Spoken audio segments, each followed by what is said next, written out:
welcome once again to the Meat Grinder, your weekly dose of high school football in Connecticut. And I am your host, Sean Patrick Boley.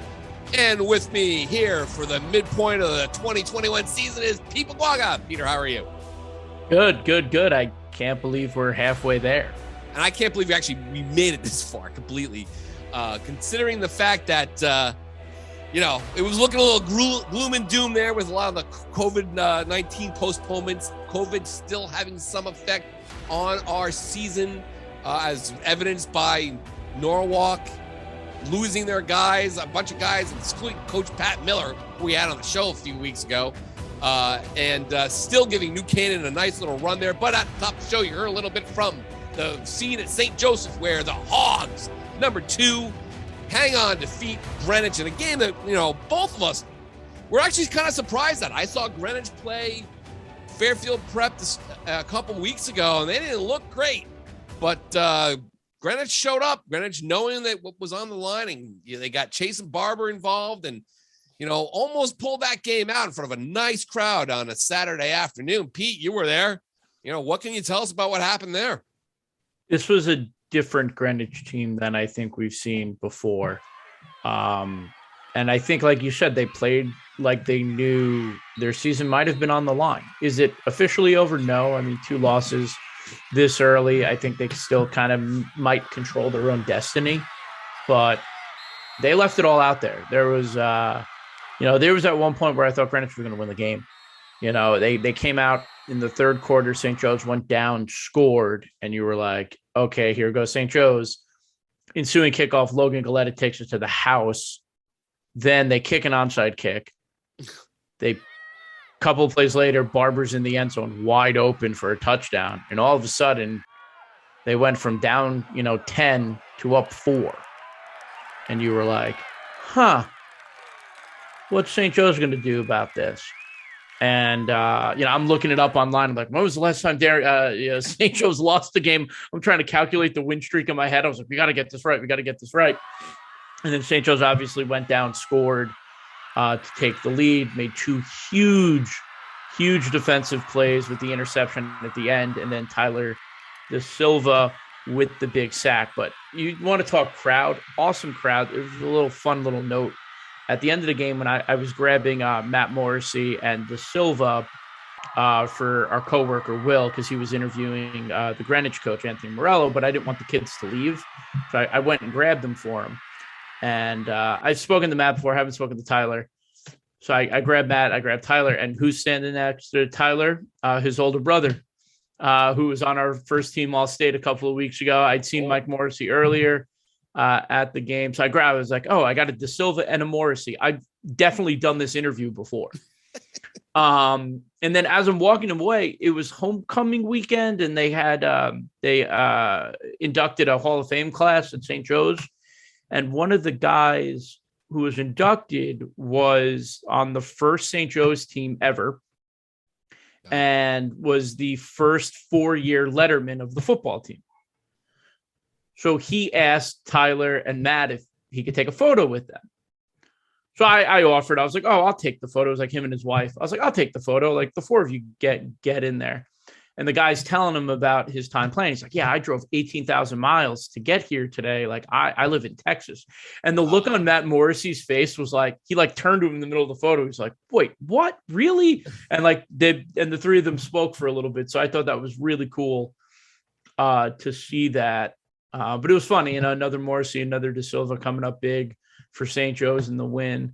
Also, side note, New York Yankees manager Aaron Boone was in attendance. Nice. Now, look, I'm not a star person, in my previous jobs, not even in media. Like, my first job was working for a place called Last Licks, which was an ice cream company that was through Steiner Memorabilia.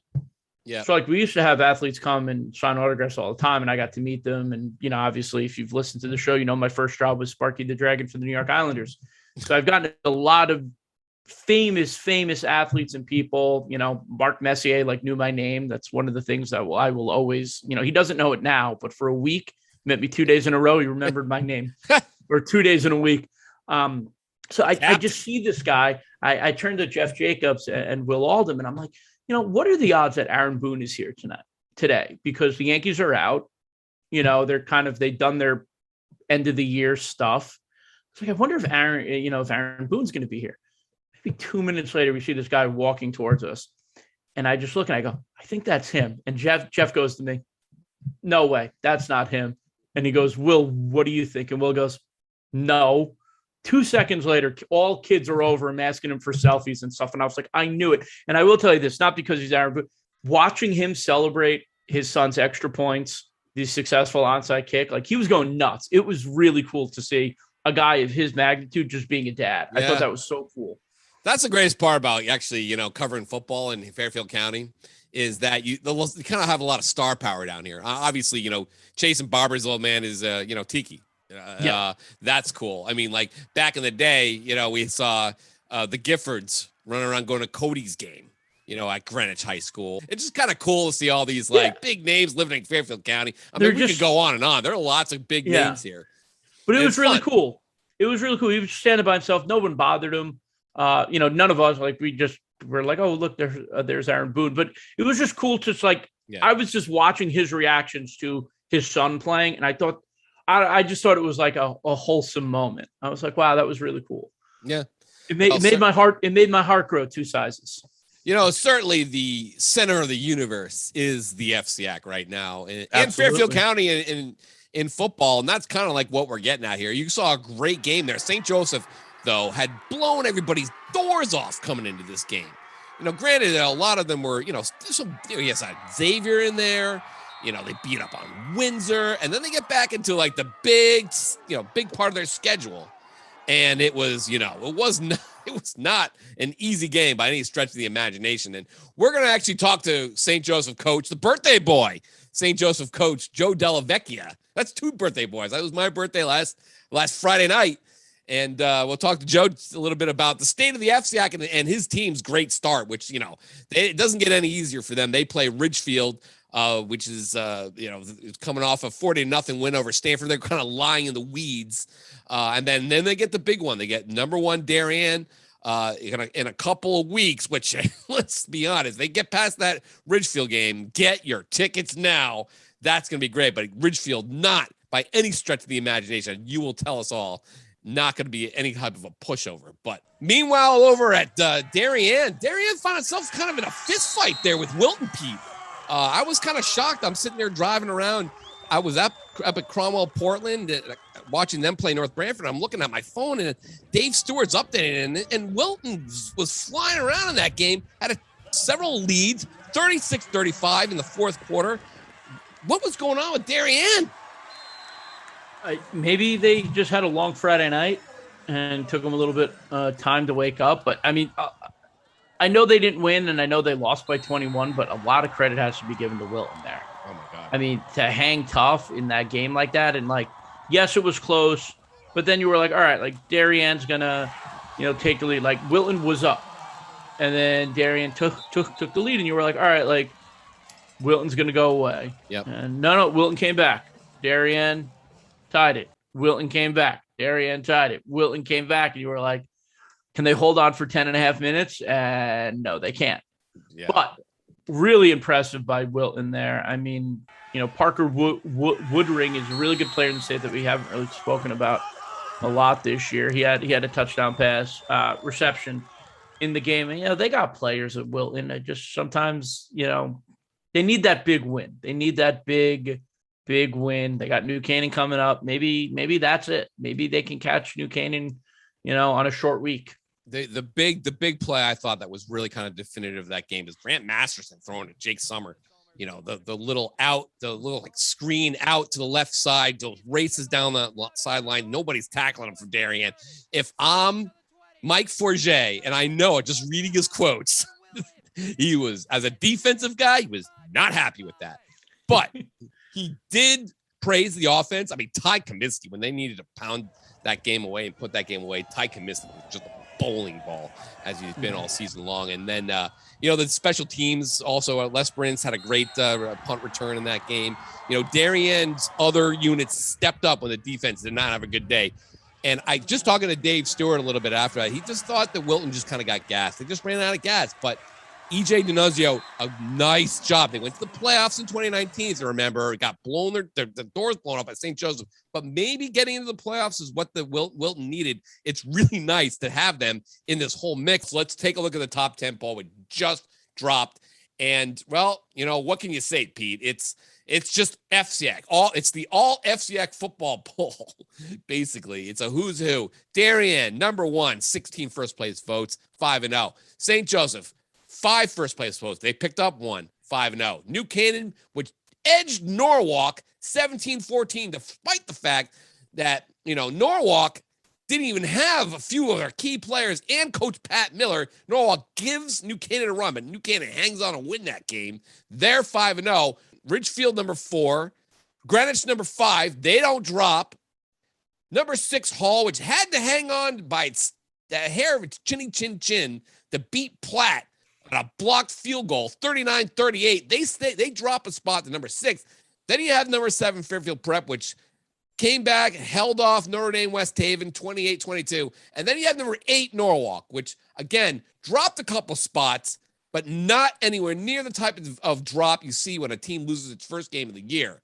Then you have something curious here, Pete. Number 9, Shelton. Now, Shelton got just obliterated by Trumbull just 2 weeks ago.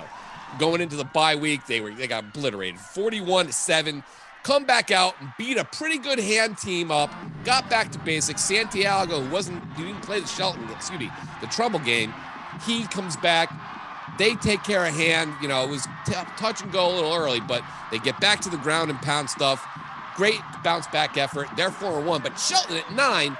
Where's Trumbull, Pete? You got Kinley sitting there at number 10. Trumbull is number 12. Yeah. Well, I have the Trumbull top 10 poll. It's not the top 12 poll. The Trumbull, a couple of kids from Trumbull made their way down to St. Joe's on Saturday after their game. It was Owen Solano, Jake Peterson, Hunter Agosti, a couple other guys were there. Really, really funny kids.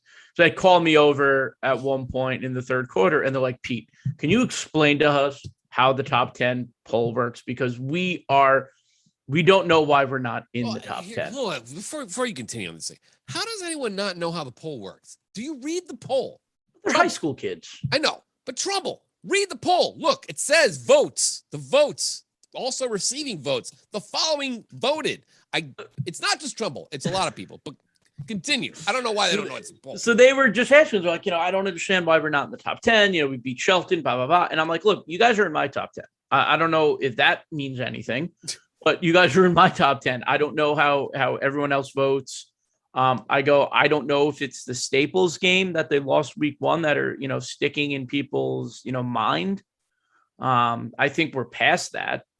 I think we're past that one loss kind of holding teams back. But I don't know why Trumbull's not in the top 10. I also don't know why Newtown's not in the top 10. But, Newtown's 2 losses are to Darien and Ridgefield. Right. They're 2 of the top 4 teams in this poll. They're good losses. If this is March Madness and we were putting together resumes, Newtown's got a pretty good resume. Trumbull has a pretty good resume. I don't know. Yeah. I wish I had an answer. I had an answer. I have a hard time seeing where Newtown would fit into this top 10, with the exception of if you want to take Hall out, which I know you do, Pete. I would take Killing. I didn't vote for Killingly either. Right. I voted for Killing. I throw Killingly at the bottom. But that being said, maybe Trumbull and Newtown both belong in here. But what about Windsor? You love Windsor. Windsor's the only CCC team I vote for. Yeah. I have them at 12. 12? 12. So, I don't know. The main thing about this whole thing is that just the utter dominance. And it's not just the FCX. We're talking about Fairfield County here.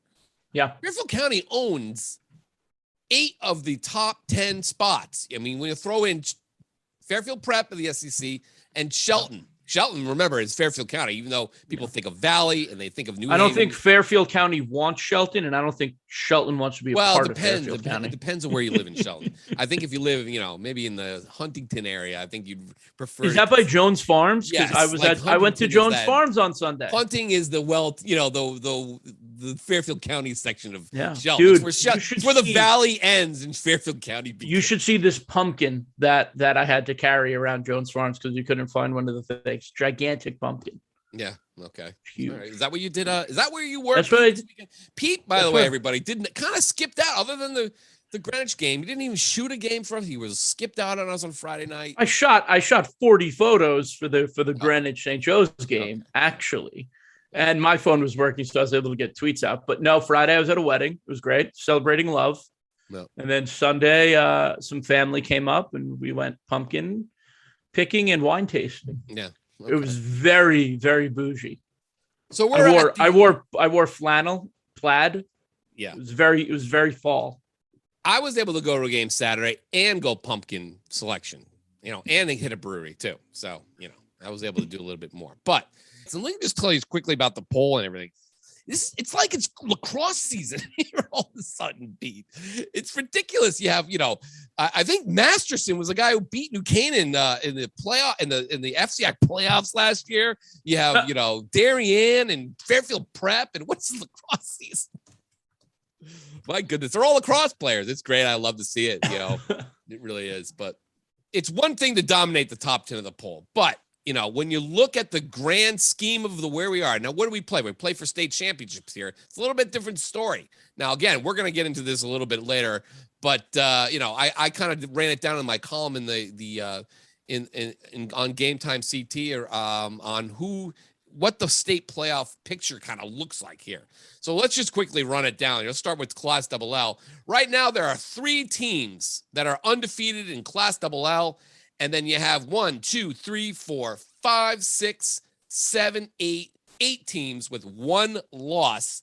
And then you have a handful of others: Greenwich, Newtown, NFA, Staples, Simsbury, Amity, sitting there with 2 losses.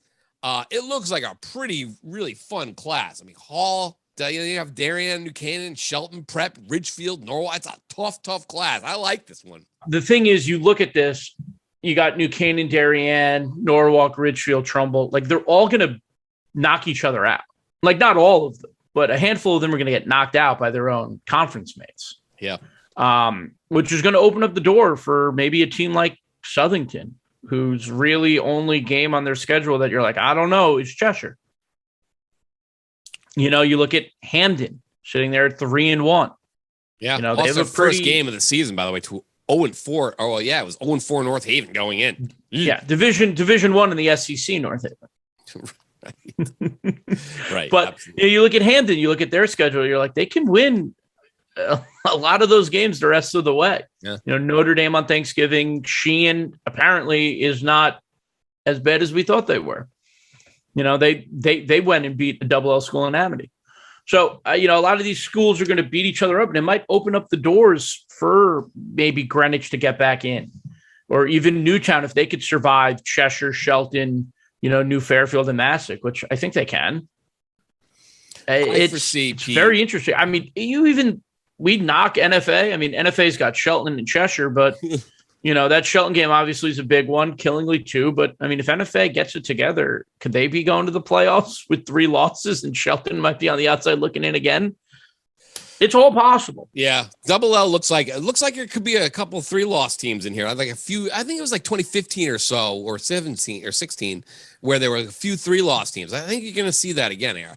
Who do you like in this division? Who do you like right now? Do you guys you're going to ask for a state champion? Who do you like in this division, Pete? I think it's Darien until proven otherwise. Yeah. I think they've just dominated their opponents. Even if they lose to St. Joe's, I'm with you. Even if they lose to St. Joe's, they've dominated opponents. The thing is, like, I've said my piece about Hall. I've said my piece about the CCC. I don't want to rehash it, but you look at New Canaan. Are you impressed? No. I'm not.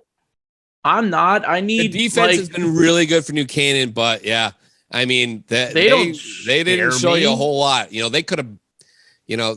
It seems like they have some work to do at New Canaan to kind of get into the playoff mode over the next few weeks. And you look at Shelton. Shelton's got a gauntlet, right? They got NFA, Newtown, Fairfield Prep, Cheshire. Could they win all those games? Yeah. If the team that beat Greenwich shows up, could Newtown get in? Yeah. and make a run. I don't know, but right now, if I'm going to pick anyone, I'm picking Darien. I think that's. I'm going to go 100% with you on that one right now. They're the best team out there, but I would not be surprised to see somebody. It's a great class, absolutely great class, and there's a lot to be settled here. We're going to skip over Class L, which we talked about last week, and we're going to talk to Jeff Jacobs about a little bit. But the very, very short of it is St. Joseph 5-0, Cheney Tech, Thames River, Quinnebog also 5-0. And then it's Maloney, Fitch, Bristol Central, Windsor, Naugatuck, Xavier at 3-2 with a big win. Yeah, massive. Woodstock. I mean, it's a mess. It looks like it's only going to be about 4 spots for all these 4-1, 3-2 teams. It's going to be very interesting. Xavier, by the way, a huge win over Cheshire. We knocked them off a little bit. Huge win coming back from 14-7 down, weathering a little bit of a storm there. Cheshire gets the kickoff return, misses the extra point, and then Xavier had to survive it. I think they needed a last-second pickoff to win that game. Yep. So Xavier back in it here. They're only at number 11, and it's another one of these things. It's going to be 4 spots in L, but a lot of these teams that have 2 losses, the season is not over yet by any stretch of the imagination. And you look at what Xavier's got left. Maloney, if they could beat Maloney, right? New Milford, they should win. Notre Dame, they should win. Prep, by the time they get to Prep on a 4-game win streak, that could be a toss-up. And then they got Glastonbury. I mean, an 8-2 Xavier team is not out of the realm of possibility, but it depends on what everyone else does ahead of them. Yeah, absolutely. It's a fascinating division. Well, again, we'll talk to Jeff Jacobs about that in a little bit. Moving over quickly to Class M, usually Class M is just all over the place because it's that redheaded stepchild division. It's not quite a small, it's not quite a large, it's not even like the second tier. It's right there in the thick of it. You have Granby Canton, which has been really impressive so far. Killingly, which is back on the mend here after having 2 weeks off with a big win over Stonington. And then our boys from Coggins still 5-0. That should be fascinating. Coggins, by the way, plays Morgan this week, which we'll talk about Morgan in a second. But then you have Avon, Plainville, Rockville back in it. Branford now very much alive in the thick of things. Ellington, Torrington, Berlin, Watertown, Notre Dame-West Haven, despite being 2-3, only sitting at the 12 spot here. I still like Notre Dame's chances when you look at their schedule, Pete. I love Notre Dame's chances. I love Notre Dame's chances. If they can get in, again, we mentioned they play Xavier. They have Hand. They have Massac coming up. And then obviously the Green Bowl against Hampden. 7-3. I mean, a 6-4 might even get in this division. And if they can get in, Notre Dame being who Notre Dame is, I would pick them. You're looking at Branford, who burned me on this show 2 years ago, and I picked them to win M at the beginning of the year. They're sitting there at 4-1. I had a friend of mine text me the other day. He's like, is Branford not getting any love? Like, are they not good, or have they not played anyone? And like, you look at it, it's like that win against Notre Dame is really impressive. And if Notre Dame continues to win, that win will look a lot more impressive. Better. They're going to. I like Branford's chances to get in there. They got Brookfield, Avon, Guilford, Law, and East Haven. You know what? I think Branford runs that one. To be completely honest, I think they can. I think 9-1, one of them though. 8-2. Guilford's going to be tough. Avon, still some things to figure out. They've only played 3 games. But, Plainville's another one to watch out for. Rockville, which plays Granby Canton. That should be interesting in the kind of a Class M bellwether. Rockville gets Granby Canton, Coggins back-to-back weeks. I mean, 2 wins there will catapult them to the top of that. Right. So this could be another one of those divisions. Right? Look, Notre Dame has got a losing record, and they're in 12th. And they're ahead of a lot of 3-2 teams. Law, Barlow, Gilbert, Platt Tech, and on and on. So if you had to pick a winner, though, Pete, who are you taking in Class M? I think the safe pick is Killingly right now. Yep. But I think my crazy What does your spidey sense tell you, Pete? If Notre Dame could get in, Notre Dame's going to win M. I think they can. And if Branford gets in, I think Branford could win M. Because until proven otherwise, the Pequot schools don't win in the playoffs. Valley Regional winning the state title is the only state title that the Pequots ever had. Okay? So if Branford's going to go to Granby or Coggins, or Rockville, I think I'm taking Branford. If Notre Dame is going to any of those places, I think I'm taking Notre Dame. Pete, right now, though, the safe pick is Killingly. I like Killingly in this spot. I really like Killingly. Jack Sharpe had a great game last week. He's awesome. Coming back, they were down 7-0, and then I think Chad Neal wanted to get him the ball a lot more this game. I think he's been sharing it a little bit. Let's give it the ball to Jack Sharpe. He's saving his carries. He's saving his carry count for the tournament, for the state playoff run. You scored every single touchdown in that game. It was pretty great. And then finally you have Class S. Now, Class S, I think we get an idea what Class S looks like this week when Seymour heads to Jarvis Stadium on Thursday. Get your tickets now. I love saying that, but get your tickets now. Seymour, Ansonia. We'll talk a little bit more on the Pickups podcast, but that game is suddenly huge. Ansonia riding a 100-game NVL win streak, coming off a bye. Seymour, the only team that's ever come really that close to almost beating Ansonia in 2013, 1 point. I think Woodland came close within 2 points. And then if you remember a couple of years ago, Seymour only lost 35 to 34 or something or 35 to 33 or something crazy like that. It was a close. Seymour's played Ansonia tough. Is this the year they get over it? But looking at the rest of the division, Bloomfield 5-0, New Fairfield with a big win last week. They're 5-0. Ansonia, we talked about. Cromwell, Portland, I got to see them against North Branford. Let me tell you something, Pete. They are as tough as anybody out there. Owen Brunk is a monster. And the rest of those guys, petty ball game, catching touchdown passes, and their quarterback looks pretty good. You know, they use that entire first half. And maybe some people in North Branford wasn't very happy about it, but they did everything they could to kind of practice and get themselves ready. They threw a lot of touchdown passes. They really ran that score as far as they could. And then the second half, they just let it go. But Cromwell, Portland, I love Owen Brunk. They look great. Holy Cross, a team I saw, I think that could be somebody to watch out in the Class S.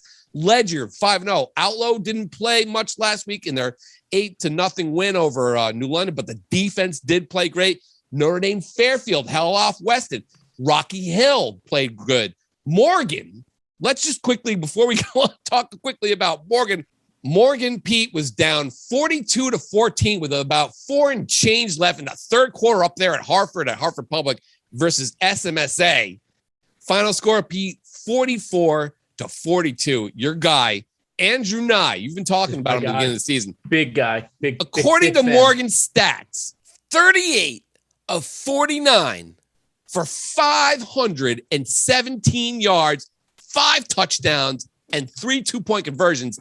And Alex Fratamico, 15 catches, 221 yards, 3 touchdowns. My goodness. I said it was going to be a dangerous spot for Morgan, but because SMSA has played pretty well, SMSA scored 28 points in the second quarter, 14 in the third, but did not score it in the first or the fourth quarters. Morgan, meanwhile, scored 30 unanswered points to win it over the final 17, 16, 17 minutes of the game. Nye's 38 completions are tied for third all-time in a single game. His 517 passing yards is 7th best all-time.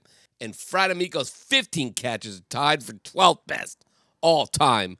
Morgan Pete's 28-point rally tied them for the most all-time. They are now on the same list as St. Joseph coming back and beating Bassick in 1974. Bacon Academy coming back from a 28-point deficit and beating Wyndham in 2010. Xavier, a game I was at, Hillhouse, beating Hillhouse in 2012. Wolcott coming back from a 28-point deficit to defeat Seymour in 2013. Another wild game. Morgan already etching themselves into the record book with that crazy performance. Just a wild thing there. Remember how bad Morgan's been over the last few years. Suddenly, they are 4-1 and in 10th place. You also have Capital, your boys from Stafford, Waterbury Career, Woodland, Sheehan getting back into it. I mean, Class S looks like it's going to be, as always, Pete, a tough division. Yeah, and there's a lot of good teams. You just named 15. You throw Colin in there, 16 good teams that can all make a run in the state tournament. And it is a lot of teams that are going to be left out. Surprisingly, this isn't the division that has to worry about tech schools, which is surprising. Right. Well, Who do you got in S though, Pete? That's the big question. I have no idea. It's so open, but if I had to pick one team right now, it's probably New Fairfield. And the reason why I picked New Fairfield is because they only play one Class S. They only play two Class S schools during the regular season. Yeah. They play Sheehan, who they beat, and they have Notre Dame Fairfield down the road. They're gonna have, if they could get into the playoffs. Right, that's the question, Pete. If they can get in, Fairfield get in to crash this party and become a favorite. They got Massac and Newtown. They got Massac and Newtown on the schedule. Notre Dame Fairfield will put up a fight, but Massac and Newtown are the two big ones. 2 losses might be enough to get you in. I mean, just looking at some of these, again, Notre Dame Fairfield, if they beat them, will knock them out of the running here, or maybe because they already have 1 loss. It's possible because Notre Dame Fairfield also has to play Avon, Foreign. I mean, I'd like to see. Notre Dame Fairfield has been a surprising team so far, looking at it, but I don't know. Who made Notre Dame Fairfield's schedule in the SWC, and who made New Fairfield's? Because New Fairfield's got Newtown and Massac, and Notre Dame Fairfield doesn't have either of them. Yeah, I don't. It's just Seymour. I'm anxious to see what they've got. I haven't seen them yet, but I'm gonna go out on a limb. I'm gonna say Cromwell Portland's gonna win the Class S at this point. Maybe they beat Ansonia. I don't know. Maybe they get him. Maybe they'll get him in the. I mean, they've had good teams. I thought we're gonna beat Ansonia. Ansonia every single time is in there in the end. Ansonia hasn't been to the state finals. Since 2017. That's a long time for Ansonia not being in there. And I'm sure they hear it. They hear everybody saying this is the year Ansonia goes down. We'll find out whether that's the case or not. But, all right. Well, there's so much we could talk about, Pete. But with that said, let's get our columnist, Jeff Jacobs, on here to talk a little bit about Class L. Joining us right now is our head columnist for GameTimeCT, Jeff Jacobs, who's fresh off coming back from his game at Norwalk. Norwalk almost pulls off the upset down there. Their first win's 99. And I don't know, Jeff. I came away really impressed with Norwalk, given the fact that they didn't have half their kids there.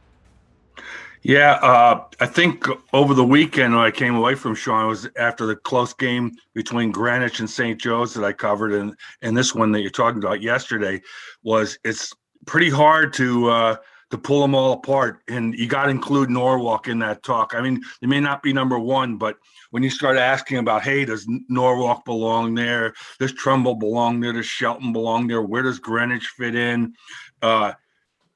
New Canaan, of course. Norwalk is in that, 3, 4, 5, 6 conversation, and they just didn't, hit a shooting star there off the schedule or anything. So I was really impressed by that. But they were. 2 things I walked away from was they were clearly hit by the COVID bug. 3 or 4 guys that play an awful lot were not there, led by my son Pollard, who was a safety, and Justin Oliver had to move back there. And 2 long passes, 1 a touchdown pass, 1 that set up the other touchdown, were on his side as they stayed away from Cam Edwards. Cam Edwards is a better defensive player than I thought. I already knew he was maybe the best offensive player, probably the best offensive player, but he is a really good defensive player. And the other thing I came away from, like I said, was that Norwalk's for real in this conversation. Yeah, I think that's not a you take away a bunch of players, a bunch of good players, and they still are in that game. I mean, it looked like even when you think like, well, here comes Norwalk, they're gonna lay down here, or maybe this is the time where New Canaan pulls away. They didn't. They came right back. That touchdown pass was a thing of beauty, and then they had a chance to win that game late. So I thought that was fascinating. They're at 7th in the Class Double-L standings, and you look at their schedule the rest of the way. Bridgeport Central, the Staples game is pretty big, but then you have Darien and Wilton and McMahon. Staples and Wilton, I don't know about Darien. We'll take their shots against Darien. Darien, it's just the FCAC it's going to be a lot of fun, as we discussed earlier. We're going to be a lot of fun the rest of the way. Just your thoughts on the FCAC. I know people from around the state might get a little tired of FCAC every year. Well, this year, let me tell you, folks, I've seen the games. FCAC is really good. And you see a game like Darien versus NFA, it was quite frankly embarrassing. It was 42-0 in the second quarter. And I think a lot of people thought, NFA might be a top 20 team in the state. And they just blew them away. And then just when you think Darien might be a really good, I mean, they are really good, but number one, clearly, Wilton gave them a big scare. Yeah. And so, yeah, it's wild. So there's a bunch of games. But as we were talking about the COVID, Sean, I wrote today, probably the most underpublicized or underrated part of the whole thing is that, yes, there are postponements and cancellations and, rescheduling kind of dynamics that are tough, but the teams are also playing on with losing, a number of players. I know East Hartford did against Hall at the beginning of the year. And now yesterday with all those players, they went out and gave it their all, but they would have liked to have their whole team there yesterday. And so you move the schedule around a few days here, a few days, but they got, like we were talking about before the podcast, you got to get them in, but it is a factor. Yeah, certainly a factor. And I don't begrudge New Canaan for not wanting to move that game. I mean, at some point you got to be like, look, COVID's a part of this thing. If COVID's out, it's like having a kid, with turf toe or, kid with a knee injury. You can't go. You just can't go. Or with concussion. That's kind of like how we got to look at this thing. And, we don't like COVID as much as anyone else, but like this is a part of it. And there's only so many games left. And if you got to get your game in, you got to get it in. You can't, push it unless you really, both teams can do it. Because what if New Canaan needs to postpone a game? You can't just fill that spot up if you guys can get it in. If you can get it in, man, you got to get it in. Yeah, I agree with that. I'm just saying that when we look back in retrospect, we'll see certain games may canceled or moved around or get picking one game and not playing another. And then when you did play, you weren't ready. I'm just saying that the players missing are as much as part of the dynamic as a game not being played and stuff. But it's hard to, as far as finger pointing is concerned, it's tough to know when kids were sloppy on it or just unfortunate because they have to go into school. Yep. And, it's easier with an NBA team that's traveling to get a set of rules. But when they're going to school and there's so many kids on a football team, it's not as easy. But they were missing their head coach, Norwalk, the other day. So, the assistant coaches stepped in and did their best. So it's even now, man, we just can't seem to I declared COVID the state champion last year in all 4 classes, and they're not, COVID is not ready to retire yet. It's still wreaking havoc. Class L, Jeff, is a mess. There are only 14 undefeated teams left. St. Joseph 5-0, and the next other 5-0 teams, undefeated teams are Cheney Tech, Thames River, Quinnebog, 3 tech school co-ops. It's like the Sesame Street game. One of these things is not like the other. Now it's like one of these 3 things are not like the other in Class L. Your thoughts on this division? It's kind of suspect, just knowing that no tech school program, be it co-op or otherwise, has ever won a state playoff game. And in L, that's a whole different thing than talking about S.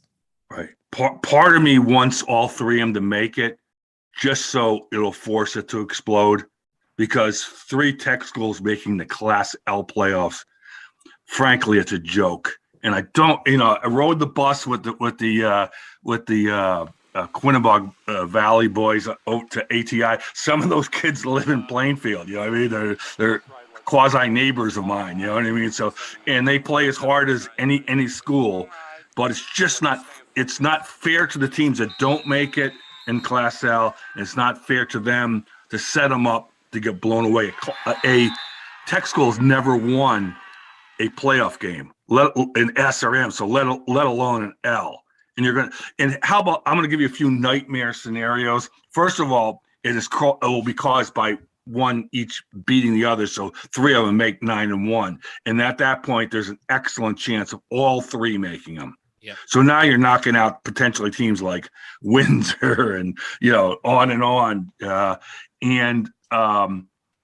Then you have, what happens if they finish 4th and 5th in the seeding? One of them has to win. And then they're playing St. Joseph's probably in the Class L state semifinals. Yeah. That's wild. I just don't want to think about that. The semis.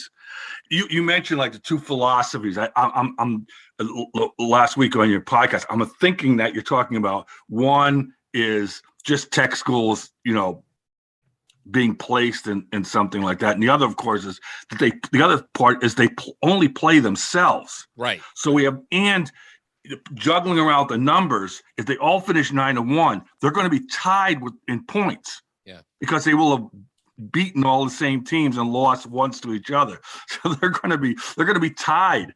So how are you going to break a three-way tie amongst them when they all played each other? And they're going to pick up points. They don't lose. There's 5 Class M schools in the Tech League. You don't lose points when you play within your league. So that's 50 points that they would have lost if they were out of the league. They keep them, and they're gonna get the all the bonus points from maybe 118, 8 or however that breaks, 8, 9, 10 wins from within each other. And then look at Prince.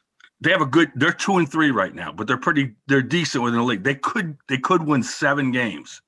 And at that point, they will have only beaten teams like ATI, O'Brien, Wilcox. And on the other hand, you have St. Joe's, which is a school of choice, so we could just argue that they should be in Class L, but still they're playing 8 double-L schools. Cheshire's playing 7, and Maloney's playing 7.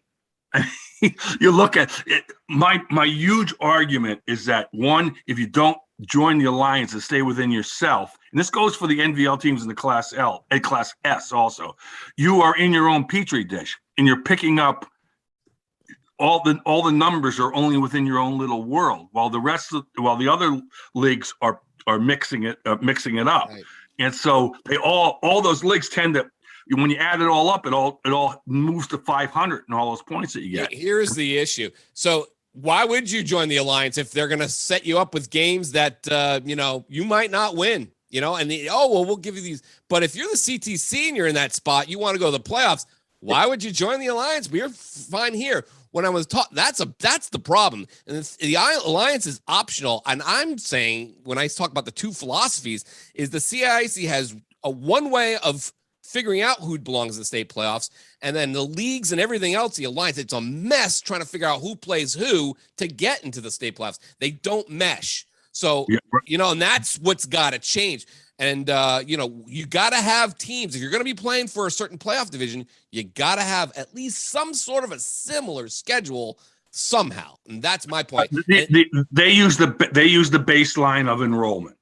Right. And enrollment, it sounds good to people that don't know what's going on, but the St. Joseph student is not the same as the Ellis Tech student. St. Joseph's is kids go there to play football. Yeah. I mean, they go there for an excellent education, but they also go there for 100%. Football.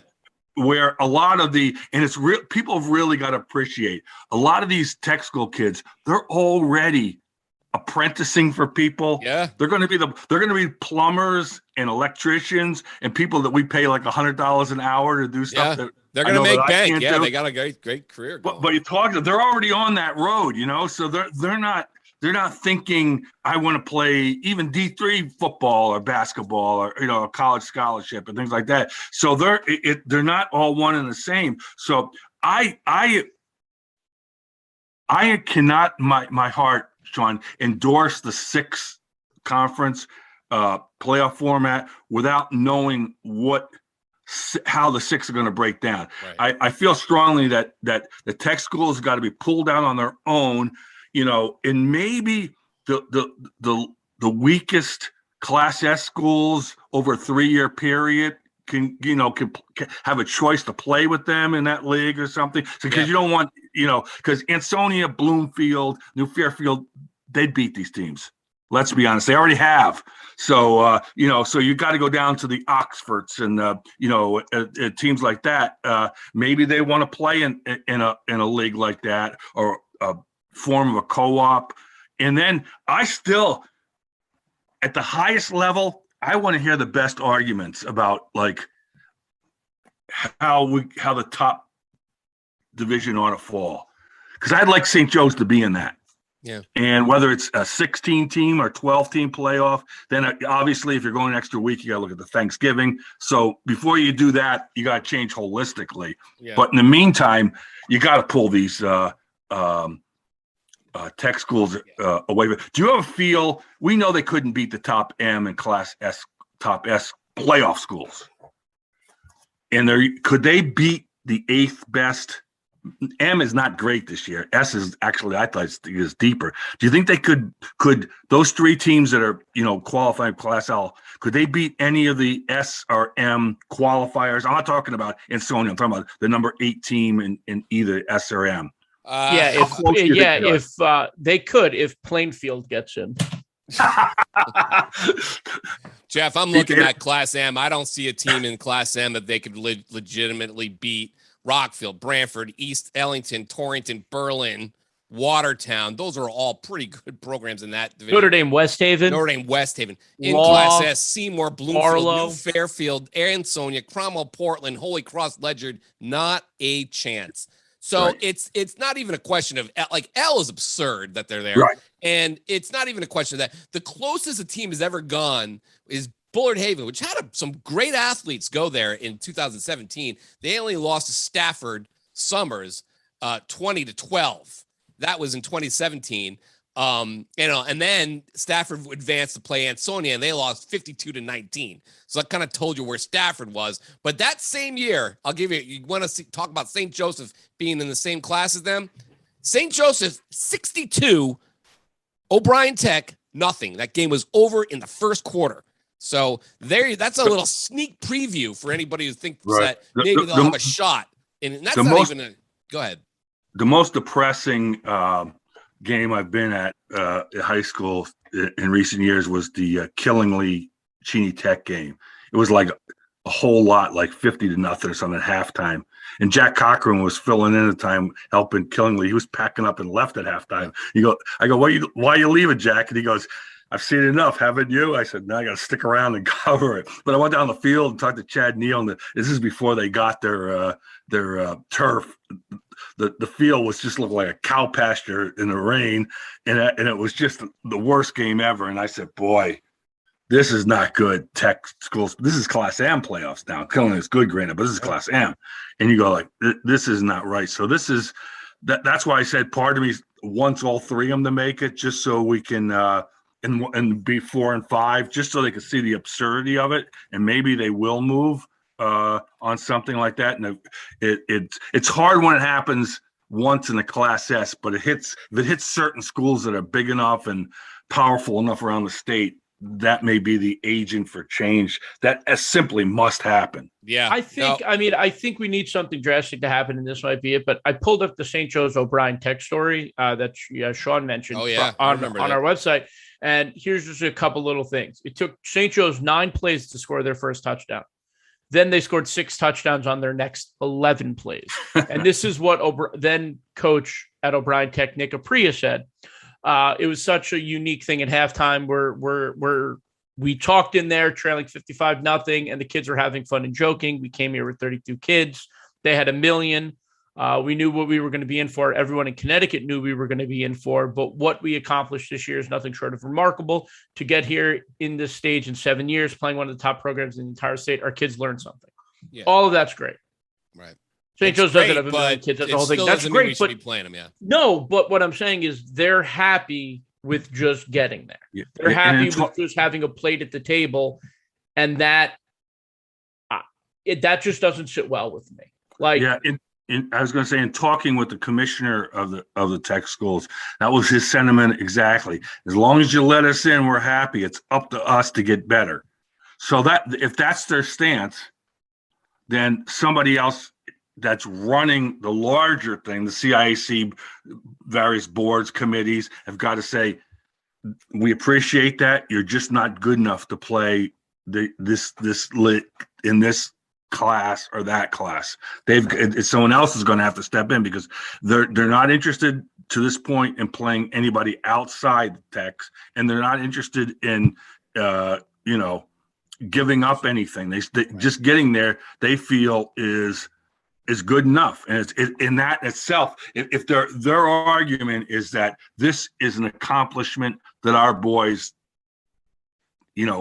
did, well, someone's got to say the equity of the competition for the playoffs is so drastically absurd. Right. We appreciate that. The bottom line, Jeff, I think, is if they're going to do it this way, you're going to play in Class L, then you need to play some actual Class L teams out in order to prove yourself that you belong in the Class L playoffs. And that's just not talking about the tech schools. That's across the board. I've been saying that all year, and I think that's the disconnect. What you can't be playing, use a point system to get into a playoff, and you're not playing everybody, and they're treated like the same. We saw that with Newtown. We've seen it with Newtown the last decade. They're the only double L school in the SWC. They have a great regular season record. They lose in the first round. Then they start playing other double L schools across the state, and they won a playoff game. Then the next year they won 2 playoff games and won the state championship. It's right there. The proof is in the pudding. We know what to do. We just have to do it, and we need to get the CTC. If, like you said, Sean, if you're going to play in the Class L playoffs, you have to play. More than half your schedule should be L teams. It has to be. The Alliance is a good start, and you appreciate what they're doing in this regard. You appreciate what Al Carbone is doing. They're actually trying to make equitable schedules, but the Alliance just doesn't go far enough, and right now it's an optional thing, and I'm saying it shouldn't be optional. It should be more of a state thing. That's my take on the whole shebang. And then when we get there, we get rid of the conferences. Right. Agreed. Jeff, final thoughts on this? Yeah, absolutely. It really is bad. I mean, sometimes you think that, like, sometimes if we're nitpicking or something, this isn't a nitpick. This is so obvious. And when we start seeing, what happens if Hand runs? They're 2-3 right now. They're gone. I can't see a scenario where Hand makes the playoffs. But what happens if they run the table and they can't? Their schedule is not. They play all the rough stuff, I think, first. If they finish 7-3 and they're out.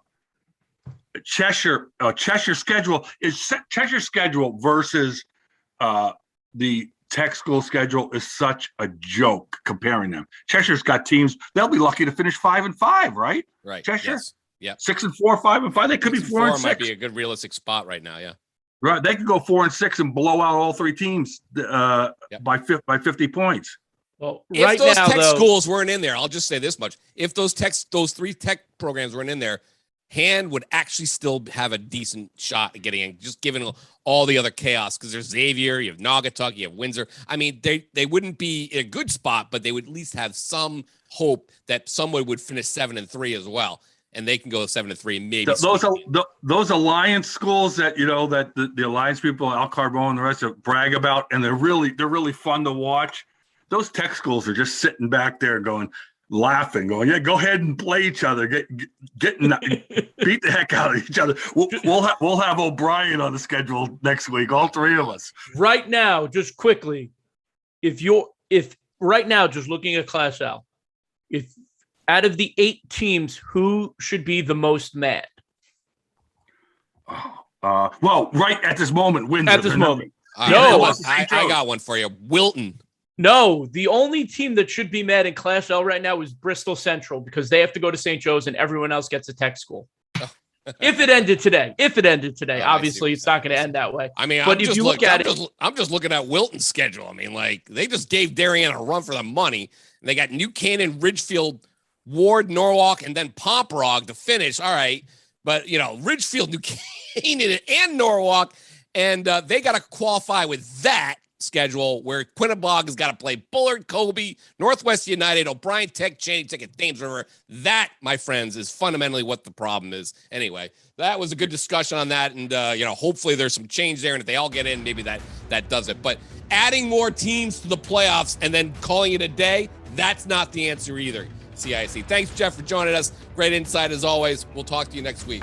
Joining us is the head football coach at St. Joseph High School. It's Joe Della Vecchia, coming off his big 24-20 win over Greenwich last week. Joe, how you doing? How'd the tape look after Saturday's narrow victory? Well, thanks for having me on. I'm really excited to be here. That's for sure. You look tape. the tape looked good. We still won. We still found a lot of mistakes that we'll have to clean up, but we still won the game, so we're really happy about that. Pete was talking to me. He was looking at your stats from the week, and we went into the season. We don't know you only have one guy back. You guys probably would have won it all last year. Oh no, what do they got? How they gonna do? They're back in L. And you guys were like scoring. You scored like most of your points in the first quarter. You just put teams away the first few weeks, and then you go into Greenwich. I don't know. Did you think the kids might have thought they were going to take care of Greenwich too, or what happened there? Well, I don't think anything happened. I mean, Greenwich is really, really good. Yeah. I saw them against Ridgefield, and I certainly made the mistake of leaving in the third quarter, thinking, I thought they were the best team I've seen in quite some time. They're big, physical, strong, fast. They had it all, and they didn't disappoint when they played us too. They're just they have it all. They got the ball first, and it was they had a long drive, I think, to open up the game if I remember correctly. But in our second play we threw an interception, so they got the ball right back.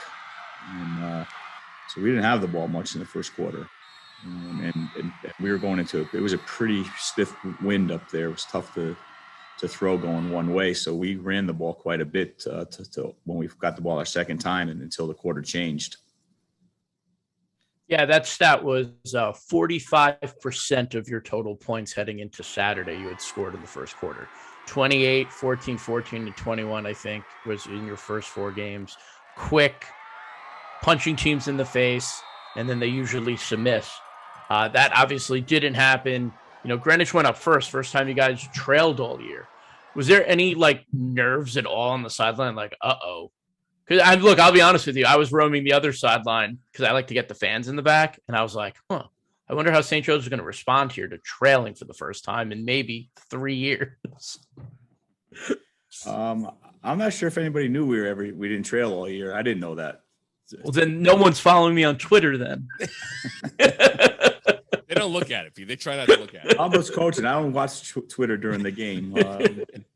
Get it up on the big screen. Yeah. To be honest with you, Peter, we were trying not to score in the first quarter. That percent was skewing our numbers. We wanted to balance. Look, we knew they were going to score on us. We knew that they they're a strong team.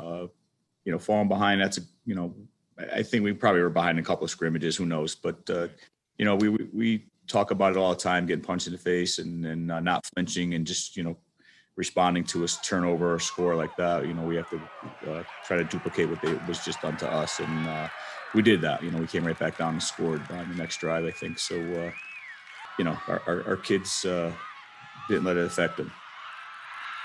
What does this say about? I guess the real thing here is you guys were in a dog fight with Greenwich, good team. Meanwhile, Norwalk, without a bunch of kids because they had to sit out because of COVID protocols, they're out. They give Canaan a run. Wilton's fighting back and forth with Darien.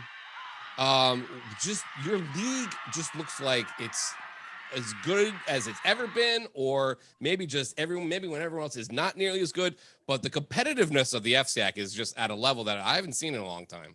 What do you think is the cause of that?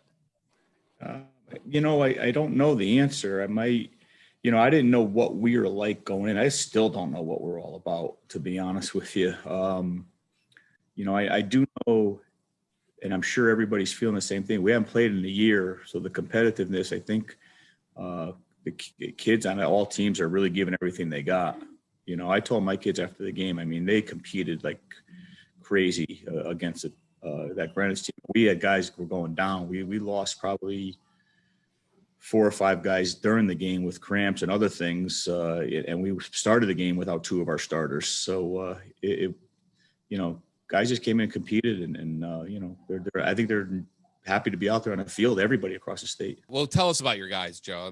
You basically, Maxwell Warren was the only guy you had coming back from a team that, frankly, if you'd if we'd played last year, like we probably should have a full schedule, we're probably going to win it all. We weren't going to play a full schedule anyway, so that's all. That was going to be out the window. But it was a team that, in a hypothetical 2020 world, would have won it all. Now you have this week. You're in L. What did you tell us about what you thought going in, at least? Well, I mean, we lost 4 kids that we thought would start at receiver for us to transfers to start the year. So we kind of converted some kids around. Maxwell played defensive back for us, so he was going to play part-time receiver. Now he became our guy. We lost the other 3 kids. So we're playing a sophomore at wide receiver. We're playing a junior, Brandon Hutchison, who never played football in his life until this year. We took another corner, Brandon Aurora, and he's playing another receiver for us. So that's where we filled in those guys. So we lost a kid that we thought was going to be our starting running back, or at least do a lot of the half of it. And we lost Tyler Tatora for the season. She had surgery, and we went there. We have a left tackle who never played football in his life before until this year. So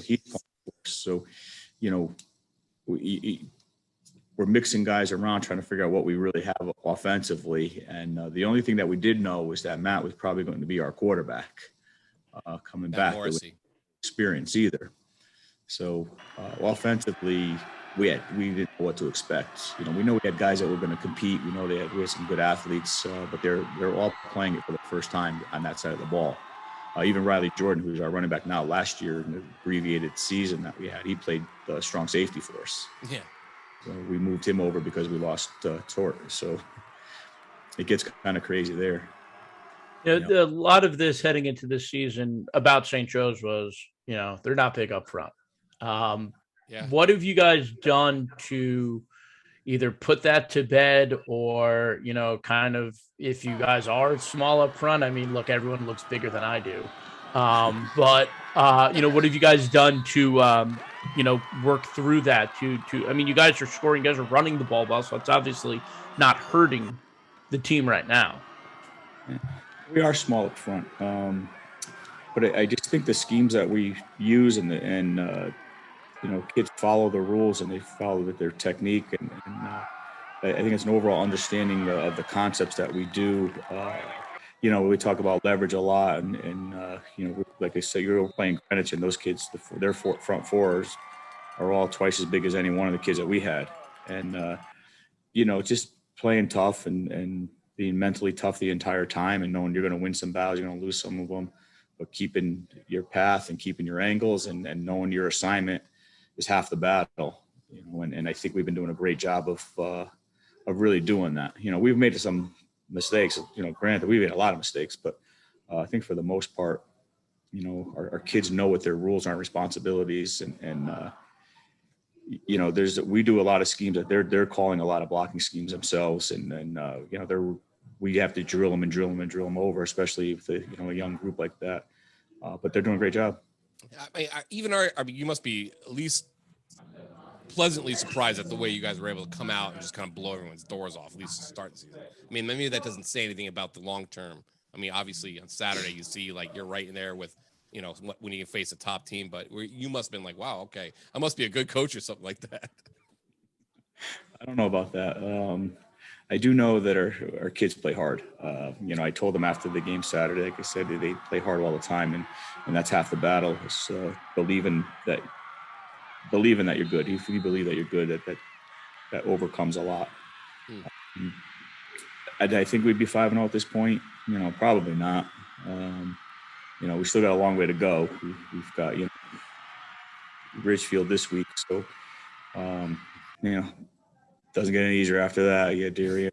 We have, you got Trumbull down the road. So we have those 3 games. We've got to win one of them, I think, to make sure we qualify for a playoff. So it's not getting easier. It's going to be tougher, and we're just going to have to keep grinding and keep working harder. Yeah, I mean, at the beginning of the season, when you looked at your schedule, were you looking like, oh, this run is going to be really hard for us? Or do you not look ahead? Because, looking at some team schedules, you're like, oh, that's a cakewalk. Oh, all of a sudden you got 3 games in a row, 4, 5, you count Windsor, Xavier, all of a sudden it's a 5-game swing and you're like, oh, hopefully we make it out of this alive. Yeah, in the beginning when the first schedule first came out, you were kind of looking at it, and it was last year it came out, so it kind of got bumped this year. And last year you said, okay, we're going to be good, and that's fine. We're going to compete with it. And then this year, I understand why we got the schedule and who we're playing, and it's fine. It is what it is. We love it. I mean, it's great to play all the great teams. It's a lot more fun playing games and blowing teams out by 50. And the ultimate goal at the end is where the problem comes in, and we'll see what happens by the end of the year with that. Right. Yeah. Well, I mean, before I get into asking about Ridgefield, yeah, you look at that. It's you are up there at number 1 in the Class L standings, and like you're one of 4 undefeated teams, and the other 3 are Quinnebog, Thames River, and what was the other one? And Cheney Tech. Now I know you've been in a similar spot with the tech schools, and we all agree that they should be playing football. But there was a time, I remember back 10 years ago, you guys were like in a dogfight for that last playoff spot with Tyler Matakevich in Class SS. It was a touch and go whether you were going to be able to make it or not. And one slip up and you guys were done. And now you're looking at the kind of a similar spot. You guys are in a good spot, but there are a lot of great teams. I mean, Xavier's in there, and you have a lot of other great teams down the road in L. And what's going on? What do we got to do here, Coach?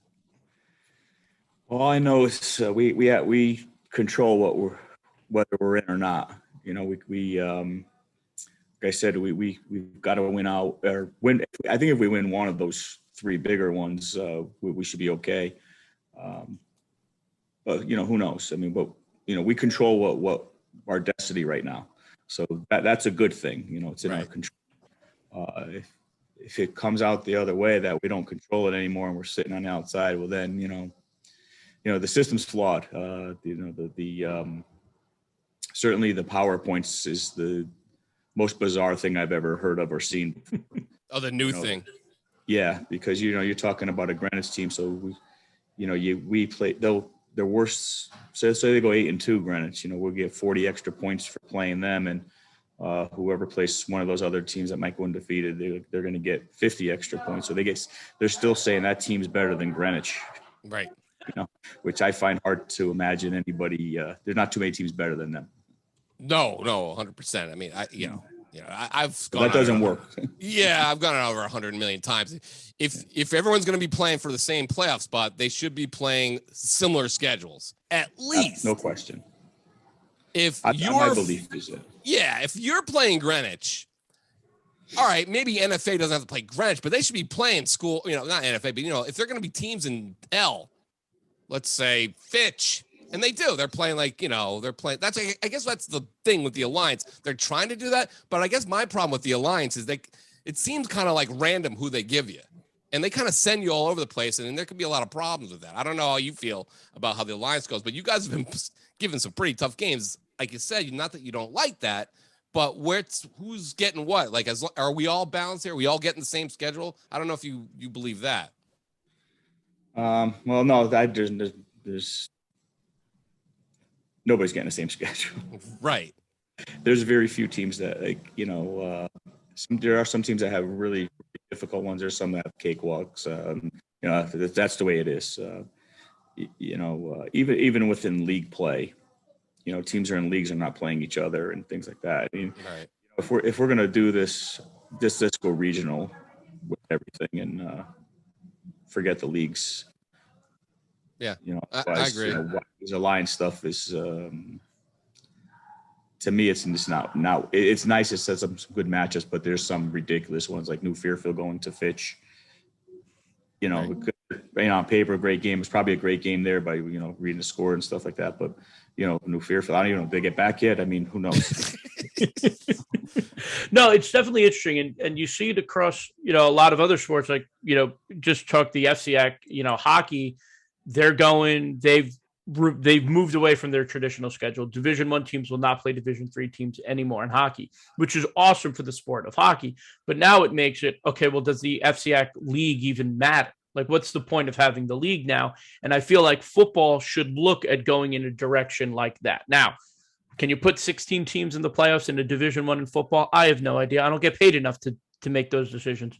But I think if we can create a league of just the best teams and the best programs in the state on a year-to-year basis, that's going to be the best football we're going to have.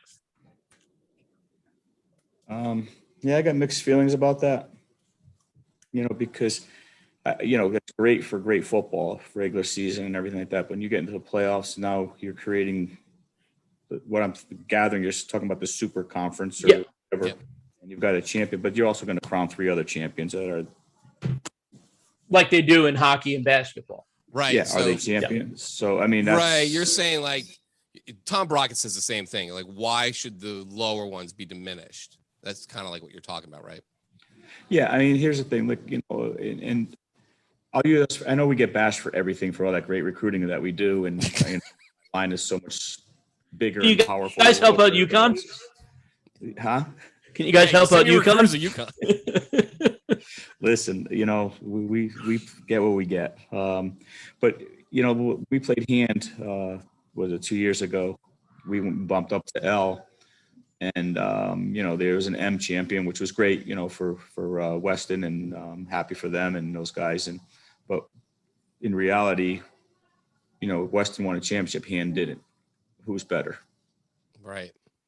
And I'm not taking anything away from Weston. I'm not taking anything away from Hand, and or saying that we shouldn't have played Hand, because it was a great game, and that's certainly, we don't have a problem with where we're going. But to me, you're stealing something from somebody else. Right. At that point, where the year before that we played Ansonia, one of the greatest high school football games, first state championship ever. And that year going in, I said, we'll move up a class, because I know everybody's, going to go crazy about St. Joe's and S. And they said, no, it's strictly by enrollment. And then lo and behold, the next year we were up in M. Yeah. the new rule came out. And, I don't have the right answer for it or anything like that. But right. There's no great way to do it. I guess that's the way. And there are no easy answers. Right. There are no easy answers. There's no way to say. There's no way to categorize everybody, and there's you have. I always like the way to kind of do it where you kind of do it by a power thing. You do it as with a class, but also with maybe what your team's roster size is. I don't know how to do it. I really don't know. There's no great way to do it. I mean, class is the only way you can do it where you can actually quantify something. But then you have some issues with the co-ops. They're combined. Enrollment now rivals like New Britain or something like that, or it just becomes a mess. And it's just, and are they really a class L school in that regard if they only get like 2 kids from like Ellis Tech or something like that? Roster size, like the CCC does. Right. I don't know what the roster size. Look at fluctuates. I have 65 kids on my team. If I'm a smart guy and I don't want to play in double L, I'll cut 40 of them. Right. I put 25 on the roster. Okay, where am I now? Right. Yeah, that's easy to do. Yeah. We keep every kid. We really think about our program. We have 22 kids on our freshman team right now. And next year, out of those 22, we'll have between 18 and 22 come back. They just stay with the program. Whether they ever play or not, that is irrelevant. They just stay. Our kids stay with the program, and we have about 20 kids per class that are usually there, and we're lucky that way that the kids enjoy being on the team and doing all that kind of stuff. Right. So it's not a good way to do it then. No. Yeah. So I mean, I could, they were, you address 75 kids. Well, we bring up some freshmen and stuff, put them in the uniform to let them experience it. But that, I could put 20 kids process like anybody else could do it. Because in reality, we play 25 to 30 kids in a varsity game, and I have a different philosophy than everybody out there. We play as many kids as possible. Most teams play their best 11, 12 kids. We try to play the best 22 kids, and for a small school, and we recruit everybody. We get everybody from all over and the best players from every town, and let the crap go.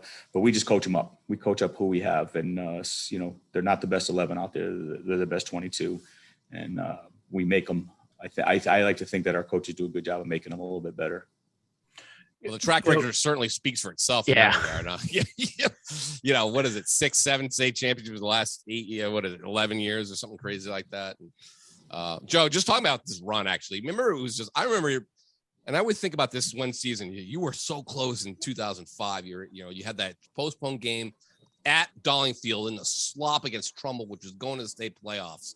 And your guys gave it all in that game. And I remember how crushed you guys were because you lost. It was a close game. Trumbull was supposed to kill you. And it was almost like, is St. Joe ever going to get to the state playoffs? Is it ever going to happen for you? And now you look back at it and you're like collecting trophies. It's unbelievable. I don't know what the question is, but I'm just like observing it. Yeah, reflecting back, I mean, we've come close a few times and for whatever reason we didn't get there, and it wasn't for a lack of effort by our kids for sure. I think the biggest change was after the 2006 season. I went full time to the spread. I was back and forth with it, and I devoted full time to going 2 platoon. We didn't have enough kids. We were gassed, and in the second half, that's when we were losing games because we just didn't have enough. We didn't have the numbers. We didn't have the ability to sustain for 48 minutes. So I just decided we're going to go 2 platoon with the best 22 kids that we have out there. And I thought it was better to have a kid that was average playing 1 spot than having him average at 2 spots. So then I could take one kid and make him from average to good at one of those spots. And that's kind of been the philosophy, is taking the average kid, making him good, making the good kid great, and taking the great kid and making him a superstar at 1 spot. And we really worked hard on it, and that kind of took off. The only kid that played both ways was Tyler, his junior and senior year, and then he was hurt, of course, most of his senior year. And then Pat Mulligan played 2 ways, but that was pretty much it. And then a handful of guys here and there would do it, or we'd spot people. But that was the big change when we went to that 2 platoon. And we didn't have the numbers that we have now, but we probably had more talented kids, but we didn't have the numbers, and it worked. It worked. We made guys like our defensive linemen, they never played offense. They have no idea what offense is, and vice versa with the old guys. So that's what we've gone to, and I'm never going to change it because it's been successful. Well, it's funny. Go ahead. Sean, for Sean, it was a long time coming for St. Joe's to make the playoffs, and this covering it. This is my 7th season, 8th if you include last year, which didn't happen. I've only seen St. Joe's win. St. Joe's, I've covered 7 state playoffs in my career. St. Joe's has been in the finals in 6 of those years. The first state title I covered was 2013 over Brookfield in the snow. And I remember going up to you, Coach, and, I guess I had never covered a state title game before. And I'm like, I don't know what the hell I'm going to ask this guy, but I got to ask something because I don't want to be the guy who's just stealing answers. And I was like, where does this one rank in your career? This one's got to be pretty special. And you looked at me deadpan and you're like, well, I won a state championship with my son, so that one's probably up there, but this one's close. And I'm like, this guy is going to hate me if I stick around. I have that on tape. I swear to God, I have that on tape somewhere. I got to look for it. It was like, I was like, I don't know what I'm going to ask him. I've never met him before because I was working in Trumbull at the time. I was just, everyone in the company was covering finals to help out. And I had never seen St. Joe's, and you guys blew the doors off for Brookfield. And I'm like, I'm going to ask a question. And then you gave me like this answer. And I was like, Pete, that was a really dumb question. No, I remember that. Oh my God. Don't feel bad. I get that question a lot. Oh, I know. Well, now I feel like I ask you that now every time as a joke. I don't know if you catch on to it, but it means we're getting old, Joe. That's what it means. I mean, you're definitely older than I am, but we're definitely getting older. 58 today. Oh, happy birthday! Hey! And well, thank God you guys won on Saturday. It's funny because the last time we played Greenwich on my birthday down there, I think I don't remember if it was my 40th birthday. Let me think about this. Yeah, my 40th birthday, we played. It was Steve Young night. It was the first night. I think they got lights or whatever, and we brought footballs for him to autograph, and he didn't show up. And we took the opening drive. We had the ball for 10 minutes and 3 seconds, and we came away with a field goal. And that was about our highlight for the night. God, oh my goodness, Coach, you're a Yankee fan, correct? Yes. Yes. So, like, I don't know if you knew this. Aaron Boone was in attendance at Saturday's game. Do you think you impressed him with your coaching abilities? I don't know. He didn't come over and say anything. I thought he'd give me a pat on the back or ask me to help him out with the. Yeah, exactly. I don't know if you were like auditioning. Yeah, well, maybe he was looking for a job. I don't know. Well, I listen. I could sit in that dugout and help him out. I have a lot to offer in baseball. Let me tell you. Yeah, I'm sure you're screaming at your TV a lot. Just Joe, before we kind of a couple of things here. Number one, how's Ty Matakevich? How's he been? I mean, we see him on TV. The Bills are playing great. I mean, I can't believe he's been in the year in the league 6-something years. It's unbelievable. But you must talk to him a lot, yeah.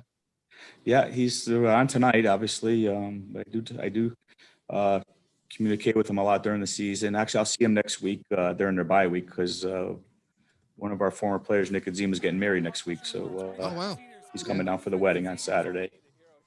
So that'll be nice to see him again and his family. Although his father was at our game Saturday. Yeah. But we keep in touch, and he's doing well, and he loves it, and he loves Buffalo, and he loves everything about it. So, good for him. Did Nick Adzima schedule a wedding for the bye? Is that how that worked out? So it is a crazy story. So when his wedding was scheduled, we had changed our game with Ridgefield to the bye week. So it was supposed to be played 2 weeks ago. They had the field problems or whatever, and they changed us back to this week, which let's not get into that. We're playing this week, and the reason it was scheduled this week because Nick is marrying this girl Brittany Batten, and her brother Matt plays for the San Diego organization, and they wanted to wait in case he got called up if they were a playoff team, and San Diego ended up not making it and everything. But so kind of a long, crazy story, but it's all Matt Batten's fault. Well, that's great. So anyway, that's this weekend. And then obviously you guys, like you said, you're not you have a long way to go here, and you got a really big game against. You don't want to look too much at Darien already, but this stretch of games is like basically your season, defining season, right here. Absolutely. We before the Greenwich game, I had told them, I said, this is the biggest game of our season right now with these guys, and if we win that game, the Ridgefield game is the biggest game of our right now because we don't have any room for error. And it just gets, Ridgefield's good too. I mean, they're all good. There's no weaknesses in teams out there. It's just tough. We have a short week. We play Saturday. It was a physical game. I mean, Pete, you were there. It was just, that was an incredible high school football game and incredible competition and sportsmanship. And, the place was packed. I mean, it was just a great atmosphere. Now we got to go try to replicate that Friday night up there. Yeah, and that's going to be tough. And then you got to turn right around and you got to prepare for the number one team in the state. And, you know, and they're probably like licking their wounds. They got pushed to the limit too. So this stretch of FCAT games, I'm trying to think of what it's, I mean, maybe 2009 when they were like back and forth games every week. And it was like Greenwich and Darien and it's just crazy. But I haven't heard anything like it. It's must be a lot of fun if you're not a coach.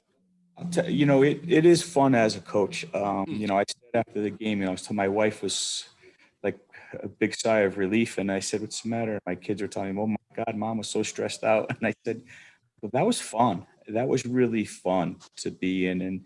And that's what you play for. You want to play the best team and go after it and see where you stack up and see how it falls. Your game over at halftime is not fun. Because then what do? You score another touchdown, you're a jerk, or, you get your kids in the game, they're a quarterback, they want to throw the ball, they want to do stuff, and, you keep playing your game, and then they're running clock. That's the dumbest rule I've ever seen. And, there was, 48 minutes of football and the end of the game, the last play. And you saw it on the field, the emotion, the emotion of the winners, the emotion of the losers. I mean, it was just laid out there, and that's what that's why you do it. Yeah, your fan section, because I've been at a lot of games at St. Joe's that have been over at halftime, and I've left at halftime, but which I enjoy because I get to go somewhere else. But when Dallas had the pick, when it was like, oh, here's the game's over now because Dallas ripped the ball right out of his hands. It obviously didn't turn out to be the end of the game, but like the response from your sideline and the fan, like that was crazy. I don't think I've seen that at St. Joe's my entire career. Again, it's only been 7 years, but that game, that close, that emotion, that reaction on the sideline was just wild. I mean, that was exciting. Like, even I was on the Greenwich side, the sigh of, oh no, to the, elation on the other side was just, it was a crazy environment. Yeah, no, sure it was. That play was like, that's what the doctor ordered. We needed that.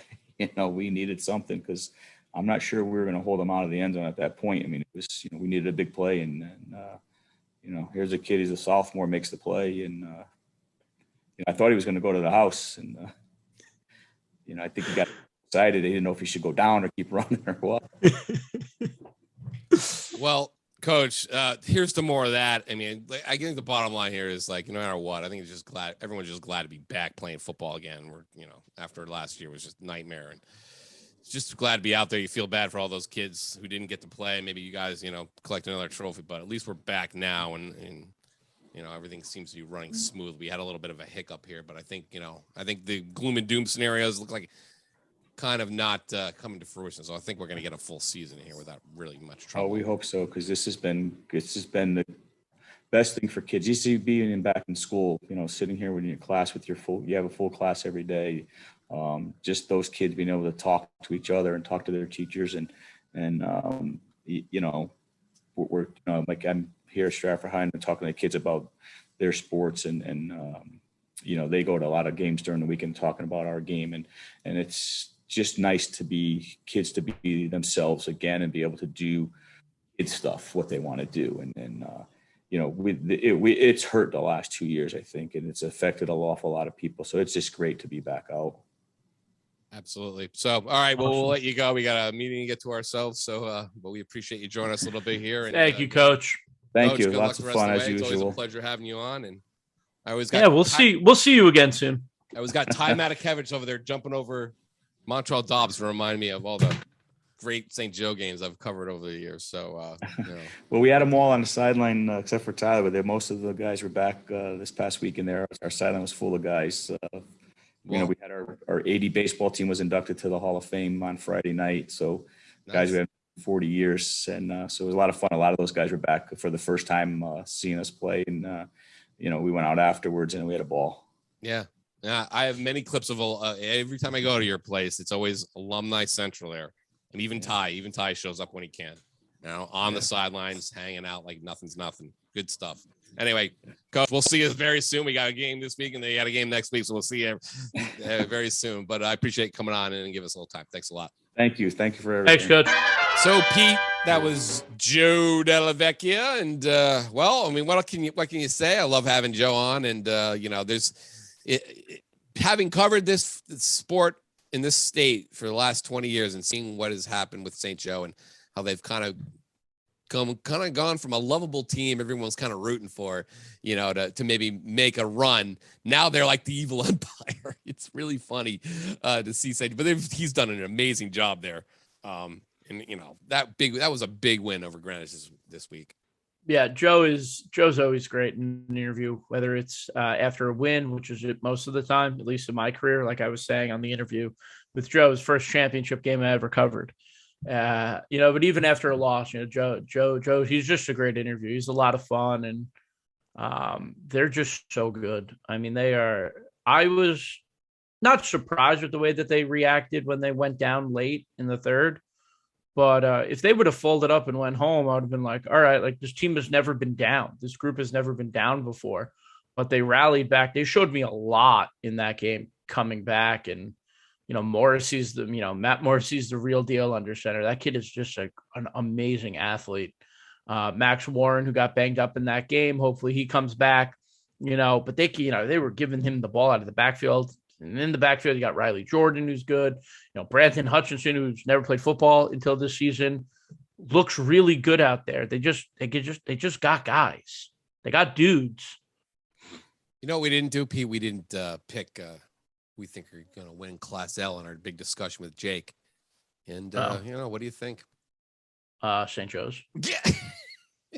Right now, I have a hard time seeing any of those teams. All right, well, here's a harder pick, Sean. Out of the Who do they three play? out of the three tech schools, who is the one that goes 10-0? That's a great question, Pete. That's a really good question. Let me quickly take a look here.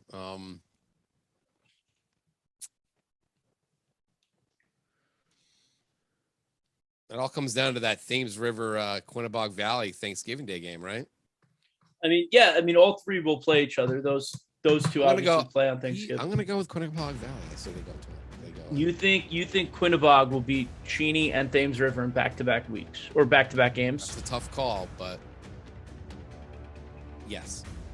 Yeah. See, I'm gonna go a little different here. I'm gonna go with Thames River. One, I just love the name of that team, like named after the river. I just think that's so cool. That we should there should be some more of those they don't do that in hockey in football like they do in hockey. Yeah, they need enough of this. I'm sick of this cog and chug, East Hampton. Just let's find a name, man. Yeah, let's find a name like Northwest United. Just we got to get out of here, but Northwest United, that should be the Gilbert team. Sorry, Jen, but I know she grabbed it, but Gilbert, that was a missed opportunity, you guys. You should be the Berkshire, right? Yeah, should be the Berkshire All-Star team. The Berkshire All-Stars. That'd be a great name. I mean, could you imagine though? United, but could you imagine being the fan group or like the cheerleaders at Coggin-Chog? COGINCHAUG. HALERAYEASTHAMPTON. Coggin-Chog, Hail Ray, East Hampton. How about Coventry? What's Coventry? Oh God, I don't even want to do Memorial. that. The fact that I was able anyway, to spell all of that was impressive enough for me. It's gonna be a real fun week this week. All right, let's get out of here. This has been the meat grinder. I'm Sean Patrick Bully, Pete Paguaga. Thanks for joining us, and we'll see you next time. Love you.